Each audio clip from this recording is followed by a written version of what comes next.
ইমামতি করা নিয়ে ঝগড়া, যুবকের ঘুষিতে বৃদ্ধের মৃত্যু। এদিকে ভারতীয় সাংবাদিকদের এড়িয়ে গেলেন ডক্টর ইউনূস। জানাবো নির্বাচন নিয়ে সেনা প্রধানের বক্তব্য, কি বলছে বিএনপি জামায়াত। এবং সর্বশেষ জানাবো আন্দোলনে থাকা দল নিয়ে হবে জনগণের সরকার, বললেন তারেক রহমান। শুনছিলেন সংবাদ শিরোনাম, এবারে বিস্তারিত। ইমামতি করা নিয়ে ঝগড়া, যুবকের খুশিতে বৃদ্ধের মৃত্যু। নেত্রকোনার পূর্বথলায় আগিয়া ইউনিয়নের জৌটিয়াবর মধ্যপাড়া বায়তুল আমান জামে মসজিদে ইমামতি করা নিয়ে ঝগড়ায় যুবকের খুশিতে আবুল হাশিম নামে এক বৃদ্ধের মৃত্যু হয়েছে বলে জানা গেছে। ফজরের নামাজের সময় এ ঘটনা ঘটে। স্থানীয় ও পুলিশ সূত্রে জানা গেছে, ফজরের নামাজের সময় মসজিদের নির্ধারিত ইমাম শামীম হোসেন ছুটিতে থাকায় তার ছেলে আজিজুল হক ইমামতি করেন। নামাজে ইমামতি করার প্রতিবাদ করেন শাহজাহান আজিজুলের পেছনে নামাজ না পড়ে বারান্দায় একা একাই নামাজ আদায় করেন। নামাজ শেষে শাহজাহান আজিজুলকে উত্তেজিত হয়ে মারতে যান। এ সময় আবুল হাশিম ঝগড়া থামাতে যান। এক পর্যায়ে শাহজাহান ঘুষি মারলে আবুল হাশিম ঘটনাস্থলে মারা যান। পূর্বধলা থানার ভারপ্রাপ্ত কর্মকর্তা মোহাম্মদ রিয়াদ মাহমুদ জানান, লাশ ময়নাতদন্তের জন্য পাঠানো হয়েছে। ভারতীয় সাংবাদিকদের এড়িয়ে গেলেন ডক্টর ইউনূস। জাতিসংঘের সাধারণ পরিষদের অধিবেশনে অংশ নিতে নিউ ইয়র্কে পৌঁছান বাংলাদেশের অন্তর্বর্তীকালীন সরকারের প্রধান উপদেষ্টা ডক্টর মোহাম্মদ ইউনূস। পরে নিউ ইয়র্কের নির্ধারিত হোটেলে গিয়ে উঠেছেন তিনি। ভারতীয় বার্তা সংস্থা ANI একটি ভিডিও প্রকাশ করে বলেছেন, হোটেলের লিফটে ওঠার আগে প্রফেসর ইউনূসকে প্রশ্ন করার চেষ্টা করেন ভারতীয় সাংবাদিকরা। ওই সময় কয়েকজন সাংবাদিক তার কাছে পৌঁছে যান। তখন তাদের ঠেলে দূরে সরিয়ে দেন এক নিরাপত্তারক্ষী। ANI বলছে, ভারতের ওই সাংবাদিকরা ডক্টর মোহাম্মদ ইউনূসকে প্রশ্ন করার চেষ্টা করলেও তিনি তাদের এড়িয়ে যান। ভারতের প্রধানমন্ত্রী নরেন্দ্র মোদী জাতিসংঘ সফর কভার করতে ওই সাংবাদিকরা সেখানে গেছেন। তবে ANI এর 14 সেকেন্ডের ভিডিওতে কোনো সাংবাদিকের প্রশ্ন শোনা যায়নি। দুই সাংবাদিকের মধ্যে একজনকে কেবল ডক্টর ইউনূস, আরেকজনকে ইউনূস স্যার বলতে শোনা যায়। ওই সময় প্রফেসর ইউনূস লিফটে করে চলে যান।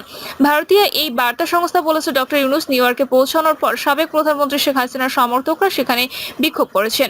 তারা শেখ হাসিনার পক্ষে বিভিন্ন ধরনের স্লোগান দেন। নির্বাচন নিয়ে সেনা প্রধানের বক্তব্য, কি বলছে বিএনপি জামায়াত। ডক্টর মোহাম্মদ ইউনূসের নেতৃত্বাধীন অন্তর্বর্তী সরকারের প্রতি সমর্থন অব্যাহত রাখার জন্য জানিয়েছেন সেনাবাহিনীর প্রধান জেনারেল ওয়াকারুজ্জামান।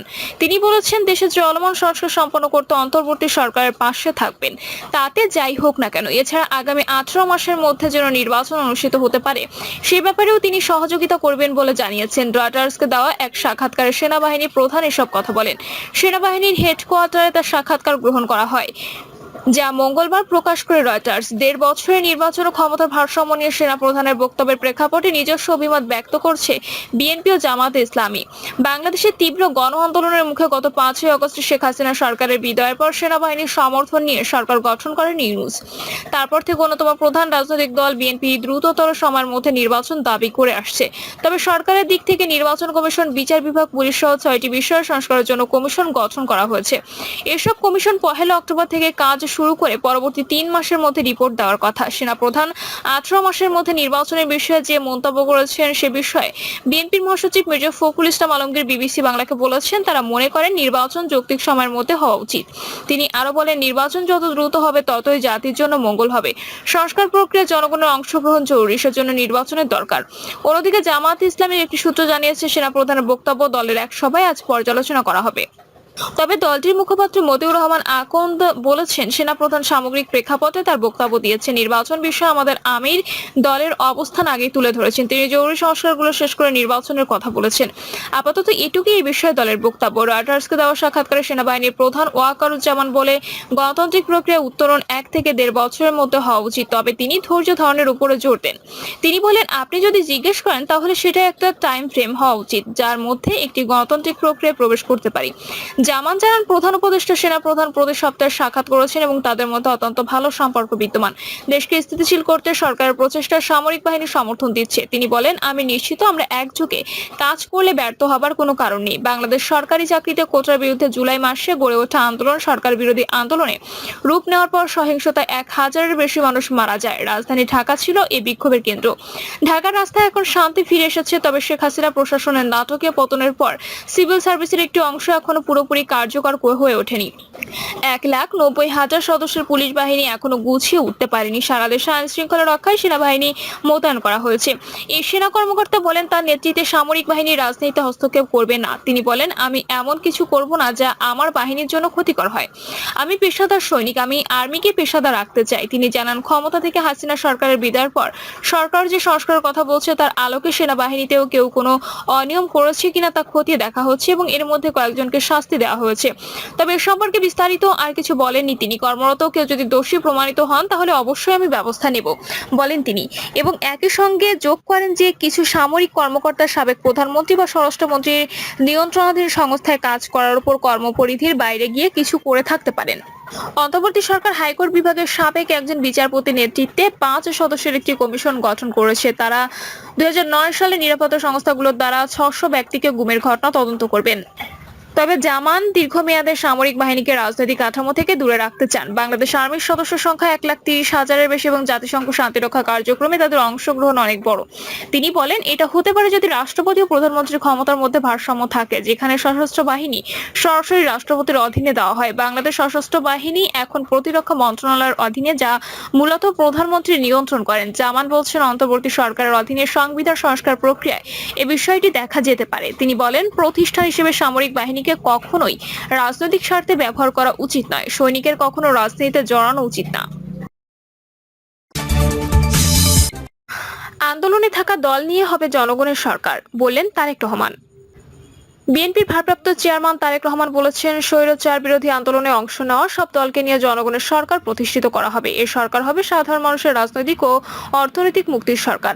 রাজনৈতিক সরকারই পারবে দেশকে সামনে এগিয়ে নিতে। তিনি বলেন, স্বৈরাচারের পতন হয়েছে, তবে তাদের দোসররা এখনো ষড়যন্ত্র করছে। দেশের সব বিপদ কেটে যায়নি, তাই গণতন্ত্রের পক্ষে সব রাজনৈতিক দল ও প্রতিটি মানুষকে ব্যাপারে সজাগ থাকতে হবে।